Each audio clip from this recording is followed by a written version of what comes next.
Inicialmente, bom dia. É sempre um prazer falar sobre doutrina aqui na casa, é sempre um prazer. Mas na terça-feira é ainda mais prazeroso. Não sei se é o sol, não sei o que é, mas o ambiente fica mais alegre, né? É interessante isso.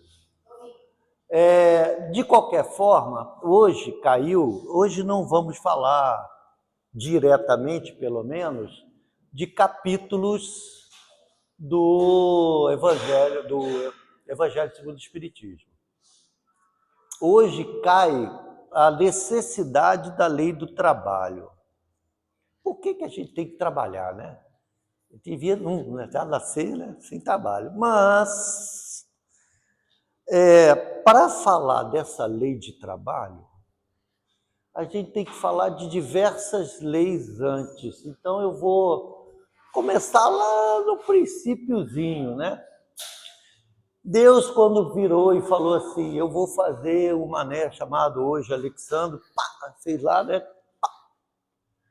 Ele pegou aquele princípio inteligente e juntou com uma molécula do fluido cósmico universal.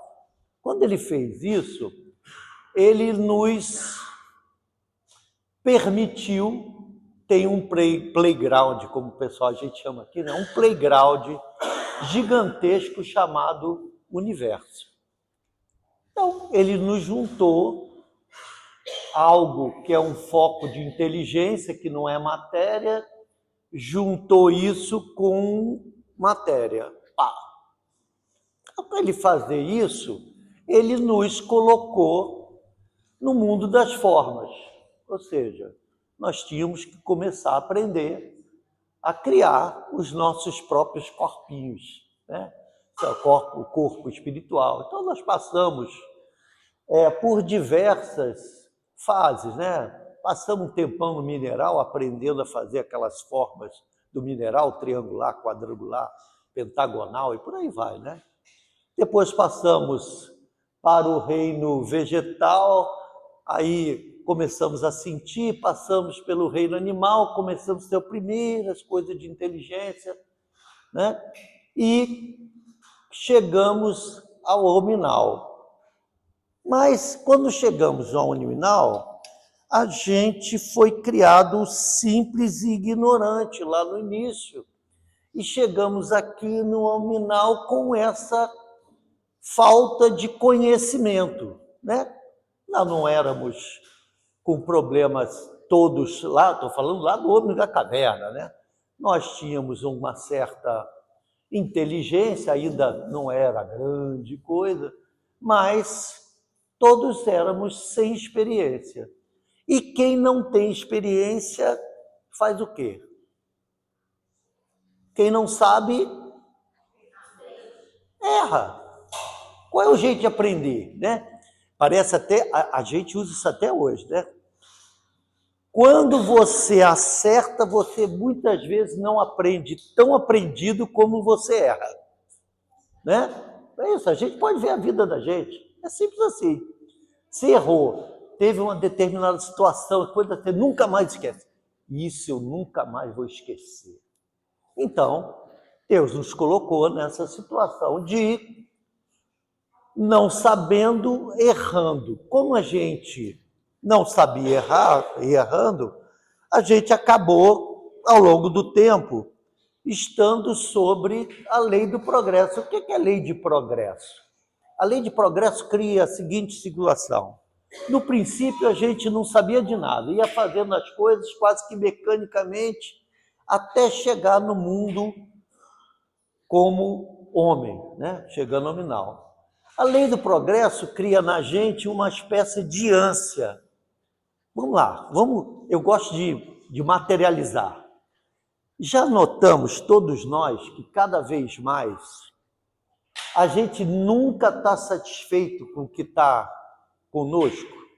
É a famosa frase, né? A grama do vizinho é sempre mais verde. Né? Isso virou ditado popular, mas já notou? Se a gente está numa situação, a gente gostaria de estar outra. Se está em outra, quer estar em outra. A gente nunca está satisfeito. Isso, na verdade, é um subproduto da lei do progresso. É um subproduto. Porque se a gente não quisesse sempre algo diferente, você não progredia. Se você estivesse satisfeito, estou satisfeito que eu estou aqui. Acabou, beleza. Não quero mais saber de estudar, de trabalhar, seja o que for, porque eu estou satisfeito com o que está aqui. Então, essa ânsia é uma espécie de subproduto da lei do progresso. E com essa ânsia, a gente sai da fieira da ignorância, lembra? A gente começa na fieira da ignorância. Ou seja, eu não sei, eu erro porque não sei. E entramos na fieira do mal. E como é que isso se dá? Eu quero ter o seu boi. Você não me dá o boi, eu mato você e fico com o boi. Ué, não foi isso que aconteceu? A gente pega aí o passado nosso. Ah, eu quero tal coisa. A gente fazia o cancelamento no duro, né? Vou te cancelar. Cancelava no duro, né? E era assim, e a gente entrou desse caminho da fieira da ignorância, a gente entrou na fieira do mal. Mesmo sem entender direito o que era isso, a gente começou, mesmo a gente começou a entender que certas coisas era bons para a gente, né? Pessoal, vamos lá, vamos pegar a história do Brasil. Famílias A e B. O tio matou o primo, que o primo matou o avô matou não sei quem da família. Lembra? Todo mundo sabe da história do Brasil como era, né? A família do Nordeste ainda continua bem assim. A família A e a família B praticamente se exterminaram. Por quê? Porque havia essa ideia de que ao me livrar do corpo de um determinado indivíduo, eu estava me livrando dele. Hoje o Espiritismo diz claramente que isso não é a verdade. Mas nós, como paramos de cancelar, a gente começou a colocar a nossa felicidade, principalmente já falando das nossas gerações aqui, já mais próximas, nós começamos a botar a nossa felicidade aonde? No carro, na casa, no, sei lá, né? No sapato Labotin, né? Eu gosto de brincar porque a minha esposa falava que um dia eu vou ter um Labotin, né? Que é aquele sapato que a coisa vermelha. E para o homem, eu quero aquele carro Mustang, né? Aquele Shelby Mustang. É verdade. A gente coloca a nossa felicidade nisso. Quando nós colocamos a nossa felicidade nisso, a gente acaba perdendo a essência da felicidade. Por quê? Vamos lá. Comprei o carro. Bacana. Eu compro o carro, tem né? Hoje os carros têm uma TV, né? Tem uma televisão na frente, assim, praticamente. Você entra, bacana. 3 meses depois, ele é igualzinho a qualquer outro carro que você comprou. Não é verdade? Vamos lá, mundo masculino. Comprou aquele carro, você sempre sonhou, entrou. 3 meses depois, ele é igualzinho. Tem marcha, tem um volantinho na frente, né? O sapato Labotin, eu fico imaginando, o sapato Labotin saiu, voltou, o sapato está todo arranhado embaixo, o vermelho já foi por saco, né? Como diz, está todo arranhado. Aí você, olha, o meu Labotin está estragado, né? E para o homem, normalmente, daqui a 3 meses, tudo fica igualzinho, né? Quando nós fazemos isso, nós estamos tentando nos atender a ânsias nossas, vontades nossas, né? Só tem que eu não sei construir um carro, eu não sei construir um sapato Labotin, né? Eu não sei uma série de coisas. E para isso eu preciso de outras pessoas que também certas coisas em si, seja dinheiro, seja trabalho, seja o quê, de forma que o trabalho dessas pessoas me produzam o que eu acho de felicidade. E aí nós entramos na lei de sociedade. O que é lei de sociedade? Eu, como não sei fazer um carro, eu tenho que comprar um carro. Só tem que, para comprar esse carro, tem que ter muita gente para fazer esse carro. Só tem que esse pessoal que fez esse carro, ele teve a contrapartida, seja do dinheiro, seja do prazer, seja do que for, ele teve a contrapartida daquele valores para ele, porque ele conseguiu manter a família, né? Tendo dinheiro, manteve a família com alimentação e por aí vai, né? Então, a lei de sociedade diz a seguinte coisa: ninguém pode ser feliz sozinho. Né? Parece até música, né? Ninguém pode ser feliz sozinho. É verdade. Então, assim, para que eu possa fazer a minha felicidade, eu preciso que o outro faça parte desta felicidade, fazendo alguma coisa que me necessita. Entramos na lei de sociedade. A lei de sociedade diz exatamente isso. Como os meus desejos, eu não consigo fazer, alguém tem que fazer. Né? Da onde nasceu o dinheiro, né? Eu tive que criar uma função monetária, seja lá qualquer, que a gente chama de dinheiro, e diz a seguinte coisa: o seu trabalho vale X dinheiros. Né? E como vale X dinheiros, você pode comprar. E eu vou comprar aquele trabalho, seja ele exclusivo, uma coisa só, ou N coisas, né? Com aquele dinheiro. Foi da onde nasceu a necessidade da troca, né? Depois que a gente sai da lei de sociedade, a gente vem propriamente para a lei do trabalho, porque para que eu possa ter aquele bem, alguém trabalhou naquele bem, concorda? No carro, sei lá quantas pessoas trabalharam para montar isso aí que eu chamo carro, né? Tem um monte de peça, tem um monte de coisa, num monte de lugar, em diversos lugares do mundo, né? O chip veio não sei de onde, a roda veio não sei lá, por aí vai. Então, essa ideia de produção, né, de ter trabalho, ela é bem clara, principalmente hoje no mundo que espalha para todo lugar. Mas isso é o que o Espiritismo entende por trabalho? Sim, não, talvez? Não. Trabalho para a doutrina espírita é qualquer coisa útil que eu faço para mim ou para o outro. Isso é trabalho. Porque se a gente pensar, um grupo de malfeitores que se juntam, criam um plano, igual aqueles 11, não é? 11 e um segredo, não sei o quê, mas os caras montam um plano mirabolante e depois executam esse plano. O Espiritismo não podia ser trabalho isso, né? O Espírito da Verdade, isso não dá para ser trabalho, né? Então, o que acontece?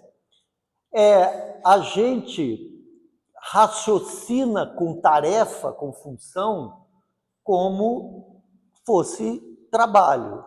Mas o trabalho para a doutrina espírita é só o que você faz, que dignifique o outro ou que dignifique a você próprio. Estudo, orientação, né? Seja a montagem de uma empresa, né? Que você montou e está dando a oportunidade de diversas famílias sobreviverem daquele trabalho. Então, tem uma série de...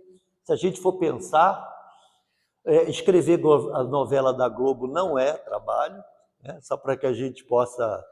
Não, é bom a gente entender, por exemplo, eu quero escrever uma novela, mas eu quero escrever um livro. Vamos tirar a novela para despersonificar. Eu quero escrever um livro. Mas o homem de hoje adora coisas ruins, né? O homem normal gosta de ver o que dá ibope, é ver o nego se arrebentar, Então, eu vou escrever um livro para virar um best-seller, né? E começo a escrever.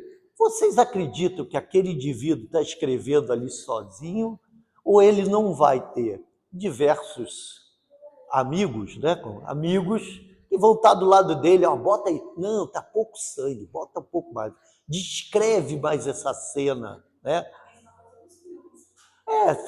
Eu estou falando das artes em geral, né? Eu usei o livro porque é mais fácil da gente raciocinar, mas qualquer arte em geral, que ela não dignifique o ser, que ela não tenha uma mensagem que seja boa para o ser, né, que seja legal, ela não tem os atributos mínimos para ser considerado trabalho, né? Mas tem uma coisa interessante, mesmo trabalhando, mesmo eu tendo umas atitudes ruins, eu buscando, né, o roubo, como a gente falou, né, 11 homens e um segredo, né? Mesmo eu ali, eu estou desenvolvendo o quê? Isso aí. Eu acho que é fácil montar um roubo daqueles, deve ser uma coisa de maluco, né? Ele está desenvolvendo a inteligência. Então, qualquer coisa que nós fazemos para o bem ou para o mal, acaba tendo um desenvolvimento da inteligência. Acaba desenvolvendo, né? Ou o pessoal, eu trabalhei muito com a área policial, então assim, o roubo, como é que chama? O furto, o roubo não muda, ele não morre, ele muda de função. Então, se todo mundo bate em cima do carro, o pessoal começa a fazer aquele sequestro relâmpago. Se o sequestro relâmpago todo mundo bate em cima, o pessoal começa a roubar carro, roubar moto. Então, ele só vai se configurando. Isso demonstra o quê? Inteligência. Então, bem ou mal, qualquer coisa que a gente faz acaba nos levando a expandir as fronteiras da nossa inteligência. Aí é que a coisa começa a ficar bacana. Porque expandindo as fronteiras da inteligência, e vocês vão se ver nisso, cada vez mais você começa a entender que tem coisas que são do seu interesse e coisas que não são do seu interesse. Então, em princípio, a gente vai expandindo inteligência. Só tem que, como a gente expande inteligência, a gente não ganha em alegria, felicidade na mesma proporção. A verdade é essa, você consegue aumentar o seu nível de inteligência, mas o prazer de viver muitas vezes não vai junto, ou pelo menos a maioria das vezes não vai junto. Talvez até pela lei de progresso, que a gente está sempre com a ânsia de mudar, né? Mas de qualquer forma, só tem que quando eu começo, e aí entra a doutrina e diversas outras convicções religiosas, eu começo a entender que existem valores que são maiores do que simplesmente as coisas que eu busco no dia a dia. Quer ver? Duvido hoje aqui, todo mundo está aqui por isso, o que a gente aqui está procurando? Paz de espírito. Né? Muito mais. Felicidade. Todo mundo busca felicidade, mas quando você vem num ambiente onde está se falando de doutrina, ou está se falando até de religioso, de religião, o espiritismo não é uma religião, eu sei que isso choca algumas pessoas, mas não é mesmo, né? Tanto que o nome é doutrina espírita, né? Não é religião espírita.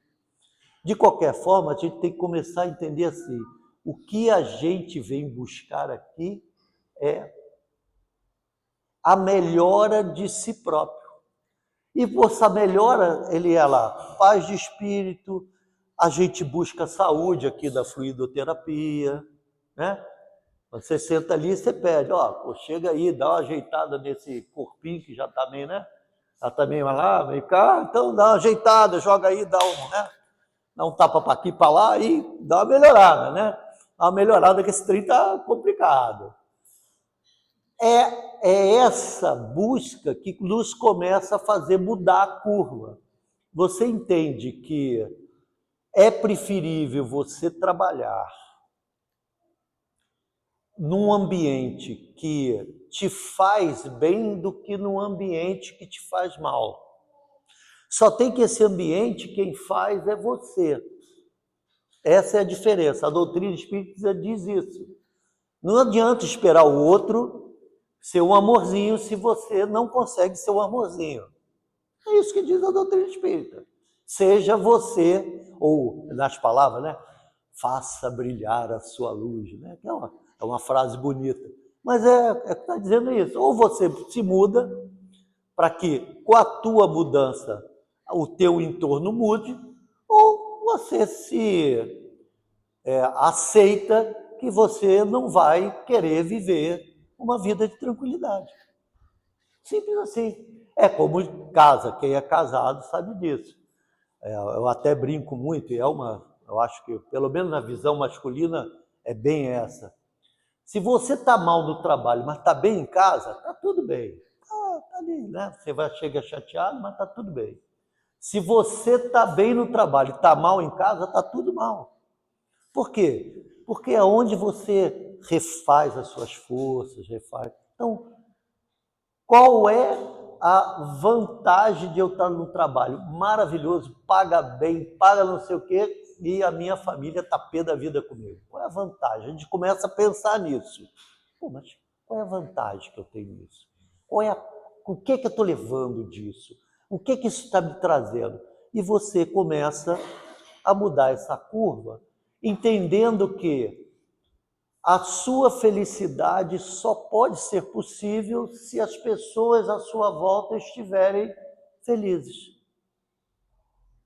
É isso que o trabalho faz. O trabalho vai desenvolvendo a nossa inteligência até que um ponto você fala assim, caramba, eu tenho, sei lá, doutorado, mestrado, não sei o quê, mas não sou feliz. Todo mundo acha, né? Vou fazer faculdade, vou fazer um mestrado, vou fazer um doutorado, vou fazer um pós-doutorado, vou fazer não sei o quê, um pós-doutorado, que isso vai me trazer dinheiro. E com dinheiro chega a felicidade. Vamos lá, né? Eu sou do tempo que os pais falavam assim, meu filho não vai ser pedreiro, vai ser doutor. Né? Você lembra disso? Meu filho não vai ser pedreiro, meu filho vai ser doutor. Por quê? Porque se tinha a ideia de que você entrando nesse patamar, a felicidade estava garantida. Só tem que não estar. Você pode ter dinheiro, você pode ter uma posição, você pode ter um monte de coisa. E feliz, às vezes, você não é. E quando você começa a notar isso em você e na própria sociedade, você começa a se perguntar, afinal de contas, onde está essa tal felicidade? Também é outra música, né? Adoro falar de música. Né? Onde está essa tal felicidade? Aí você começa a chegar à seguinte conclusão. Pô, mas se eu estou bem em casa, e o trabalho pode estar ruim, mas eu estou bem em casa, estou me sentindo bem, então eu preciso manter o relacionamento meu em melhores níveis. E aí você começa a entender o outro, porque você fala assim, poxa, eu tenho dia, quem aqui não acorda um dia louco para chutar o cachorro, né? Todo mundo tem, aquele dia que você acorda, o pessoal antigo, espírita, dizia que o perispírito entrou enviesado, lembra disso? O pessoal antigo lembra. Cara, pô, o espírito dele entrou torto, o bicho acordou com a monca. Mas todo mundo tem esse dia, só tem quando você começa a entender que a felicidade está ligada ao outro, você começa a seguinte coisa, eu vou trabalhar para a minha felicidade. Mas a minha felicidade, eu preciso da felicidade de quem está comigo. Então eu preciso trabalhar primeiro para a felicidade de quem? Eu vou trabalhar a minha felicidade trabalhando para a felicidade dele. E aí você começa a abrir mão de, principalmente o homem, de estar... A mulher está certa em tudo, né? Existe no casamento dois seres, né? Um que está semi-certo e o outro é o marido, né? É uma brincadeira, mas é real. Assim, a mulher, por ser emocional, ela quer estar certa. O homem, por ser racional, é completamente contrário, né? É da natureza. Um é emoção, o outro é razão, né? A emoção e a razão, às vezes, não se encontram. Natural, né? Então, o que acontece? Quando você passa de uma coisa, você fala assim, tá certo, meu bem, você está correta. Eu nunca pensei dessa forma. Você está... Por quê? Porque você se ama tanto que você começa a trabalhar para que o outro esteja bem ao seu lado. E a gente pode fazer isso, ó. Eu estou falando de família, porque é onde a gente tem os maiores embates, né? Uma vez eu li um livro falando que na família, a maioria que vem, que você tem alguma coisa para resolver. Então, assim, dizer que tem... a minha família é ótima, ninguém briga. Primeira coisa que ele faz é mentir, né? Porque não existe. A gente vem com aquelas pessoas que a gente quer acertar algumas coisas. E como é acertar, significa que a gente vai ter algumas intercalções. Só tem que, na medida em que eu começo a enxergar que eu posso ser diferente no trabalho, porque o trabalho, eu sendo diferente, o trabalho vai ser mais feliz para mim, você cada vez mais começa a raciocinar como espírito e não como corpo. Por que a gente briga no trabalho? Briga não sei o quê, porque aquele cara me explora, o fulano me faz trabalhar. Todo mundo passou por essa fase. Aí eu pergunto, tudo bem, existem exploradores? Opa, bem te vi grande, hein? Existem exploradores? Existem, né? Agora, será que não é você que não está dando a cota de trabalho que talvez você deveria dar? Será que todo mundo é explorador? Será que todo mundo está se utilizando de você? A verdade é que não. Existem. Mas será que quando você acaba o seu trabalho, você chegar para o cara do lado, vem cá, está precisando de uma ajuda aí? Eu estou sem fazer nada, você está precisando de uma ajuda? Vamos resolver o teu problema? O meu eu já resolvi, mas vamos resolver o teu? E quando você começa a fazer isso, você começa a notar que o ambiente, por exemplo, de trabalho, que normalmente é um ambiente competitivo, por natureza, né? Todo mundo quer o lugar do chefe, o chefe quer o lugar do chefe dele, né? E todo mundo aqui embaixo quer ir virar chefe. Só tem que quando você faz esse ambiente, você começa a notar que essa competição ela tende a diminuir. E quando ela tende a diminuir, o que acontece? Você já pensou o dia que você está com problema? Está com problema lá, não estou conseguindo. Daqui a pouco chega um cara, pô, bicho, está enrolado hoje aí, não está? Pô, vamos, fulano, vem cá, vamos sentar os três aqui e vamos resolver. O que deu isso? Não deu aquela sensação de que você pertence a um grupo, que esse grupo tem um apreço por você e isso não te deixa feliz? Só tem que, se você não começa a plantar isso, você não pode exigir do outro que faça. É essa a diferença do Espiritismo. O Espiritismo diz a seguinte coisa, você quer ser feliz? Jesus falou, né? Quem quiser ser o maior no reino de Deus, que seja seu servo. Por que seu servo? Servo é aquele que faz ajudando o mestre, ajudando seja quem for, né? Não é, muita gente coloca assim, não é se humilhando, é produzindo de forma que o outro possa se sentir feliz com a ajuda que eu dei na produção dele. E é difícil, né? Porque o mundo competitivo, principalmente o mundo pessoal mais jovem aí vive, é um mundo que todo mundo quer, se der chance, puxa o tapete. Né? Infelizmente, essa é a época que estamos vivendo hoje, né? Mas em você se mudando, você ganha a capacidade de, dia a dia, você se sentir um pouco mais feliz, um pouco mais tranquilo, um pouco mais incluído num grupo, incluído num trabalho, né? E a gente fala aí do empregador, quer dizer, por exemplo, o empregador, desde que ele passe um salário justo e dê um descanso justo, o que é que você tem a reclamar? Na verdade, foi ele que produziu o trabalho, você só aceitou fazê-lo. Não é assim? Você se inscreve, vaga, temos vaga de tal, aí você vai lá, eu quero essa vaga. Ele te diz um salário, te diz um período, e você achando justo, ou não, né? Porque às vezes é verdade que às vezes o negócio tá tão duro que vale qualquer coisa, mas você vai lá e aceita. Se você aceitou aquela retribuição monetária pelo teu esforço de trabalho, não é injusto você tomar 20 cafezinhos durante o dia? E vamos lá, todo mundo já trabalhou, sabe aquele, fulano vive mais na cantina, né, no cafezinho que trabalhando. Todo mundo aqui, estou falando do dia a dia da gente, todo mundo já trabalhou, já viu isso. Aquele cara que trabalha e aquele cara que finge trabalhar, né? Só tem que, quando você começa a entender que a tua capacidade de pagar as suas contas está diretamente ligado àquela empresa que te paga, o que você aceitou a ser pago, não é justo que você dê o seu melhor?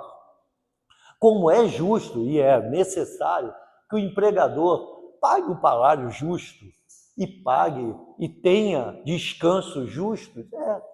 Isso é que é realmente usar a lei do trabalho, que é fazer algo útil para outro. Porque se eu fizer uma empresa e eu explorar todo mundo e não deixar ninguém descansar, isso não é trabalho. Eu estou desenvolvendo a minha inteligência. Só tem que eu cheguei do outro lado, o cara vai dizer, olha, você fez tanta coisa e não trabalhou nada para ninguém. E lição não aprendida. Não, vamos lá, lição não aprendida, lição repetida. E se eu vou repetir, vem cá, vamos lá. Nós estamos no planetinha Terra, tá bom? Todos nós. Você gostaria de reencarnar aqui de novo? Do jeito que as coisas estão? Você vai... Vamos lá, Alex, não vou falar de ninguém, eu falava, Alexandre bateu as botas hoje. Aí o cara olha para você e diz assim, você quer voltar para lá? Eu ia olhar para ele, poxa, quebra o galho, vai.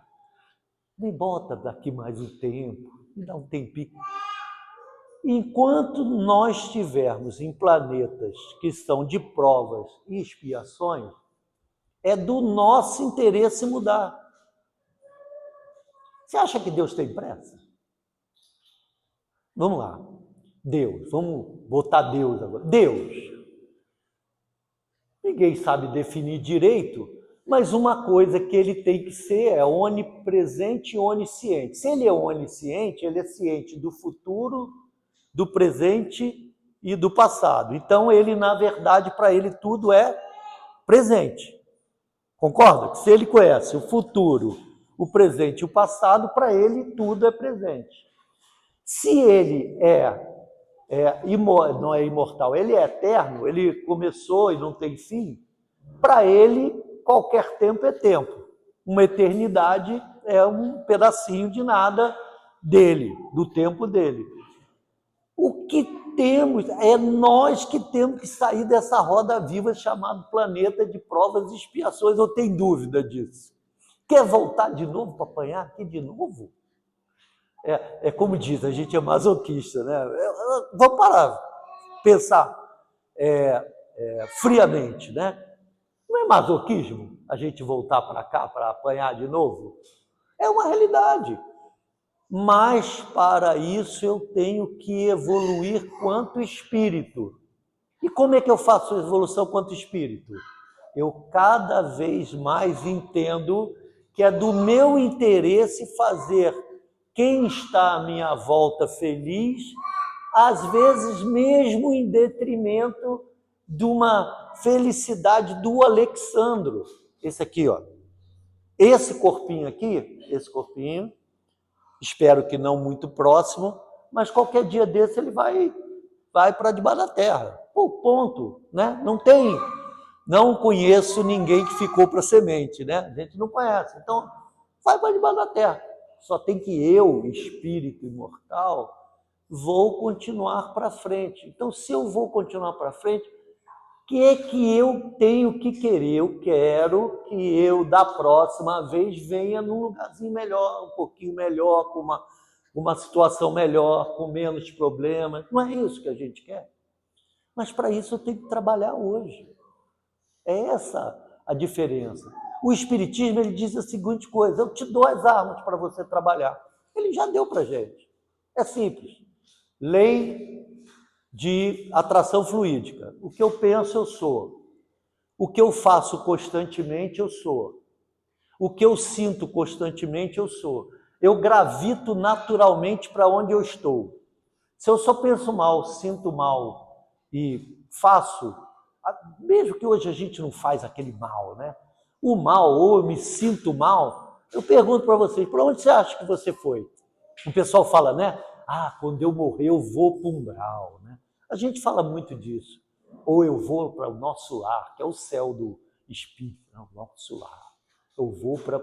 Ou você está no umbral, ou você está no nosso lar. Porque quando na hora que você, né, bater a caçuleta, falando, né, do nosso tempo, né? Bateu a caçuleta, você vai gravitar naturalmente para onde você vai. É natural. Então, o que é a minha experiência? A minha experiência, eu tenho que fazer a seguinte coisa: eu tenho que mudar eu.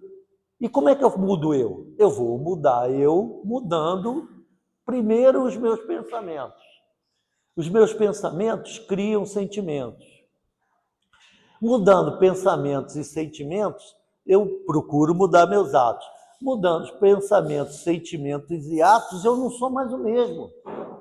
E os atos, conforme vão ficando automáticos, toda vez que você ajuda alguém do seu lado, isso vira automático, você começa a trabalhar, se acabou, você olha em volta. Quem é que está precisando de auxílio? E você sabe quem está precisando de auxílio. O cara que está com a mão na cabeça olhando, né, para o bendito do computador, você olha na cara dele e está perdido até, né? Mal sabe onde começa. Se você isso virou comum para você, se isso virou natural para você, você não precisa mais de viver no mundo de provas e expiações, porque você já começou a fazer o bem, pelo bem que isso te faz. Faz não ao outro, mas faz a si próprio. Você se sente bem fazendo bem. E o que diz, né, a transição planetária, né? Qual é a diferença de quem está em provas e expiações para quem está no mundo, ou caminhando no mundo de regeneração? Ele olha para o bem e simplesmente o faz. Porque está habituado, porque já descobriu que isso é bom para ele, porque ele se força a fazer isso. Cá entre nós, quando você está trabalhando, você acabou o trabalho exaustivo, você olha para o lado assim, pô, mas vou pegar esse pepino desse cara? Vamos lá, vamos ser sinceros. Quanto isso não aconteceu na nossa vida? Você acaba assim, você está cansado, você olha para o pepino, não, vou me jogar em cima do pepino desse cara? Por quê? Porque a gente é egoísta e orgulhoso, natural. Mas a partir do momento que você se joga a primeira, segunda, terceira, isso vira natural. E conforme vai virando natural, cada vez mais você sai desse planetinha. Ou pelo menos nesse planetinha, nessa fase, né? Essa fase, que é uma fase bastante complexa, onde nós temos pessoas que praticamente vivem na animalidade, Basta pegar aí o jornal, ver. São verdadeiros seres que ainda se acham animais, né? Para gente que faz trabalhos que você olha e fala, poxa, a pessoa faz um negócio, você fala, caramba, aí você faz. Então, à medida que você começa a acordar por essa lei do trabalho, ela fica fácil, porque o que eu tenho que fazer? Eu tenho que trabalhar para que eu seja feliz.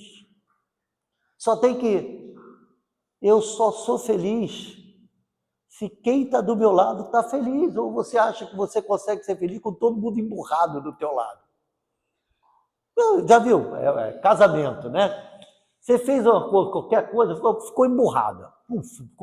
Ficou emburrado. Você consegue ser feliz, por mais que você olha para a cara da pessoa que está do seu lado, Carlinhos, né? E você não dá, por quê? Você sabe que aquilo não está certo, não é legal, não é. Então, a partir do momento que a gente começa a trabalhar para isso, a entender a lei do trabalho como a doação ao outro do pouco da felicidade que eu começo a querer ter para mim, primeiro começa em mim, né? Eu tenho a necessidade de ser feliz comigo, mas só sou feliz comigo se a Lila não me mandar essa palestra hoje. É só uma brincadeira. Eu sou feliz comigo só se a pessoa que está do meu lado, né, esteja também feliz. Essa é uma realidade, não adianta. E assim, quando a gente chega ao final, eu já estou no finalzinho, estou no 45 do segundo tempo, né?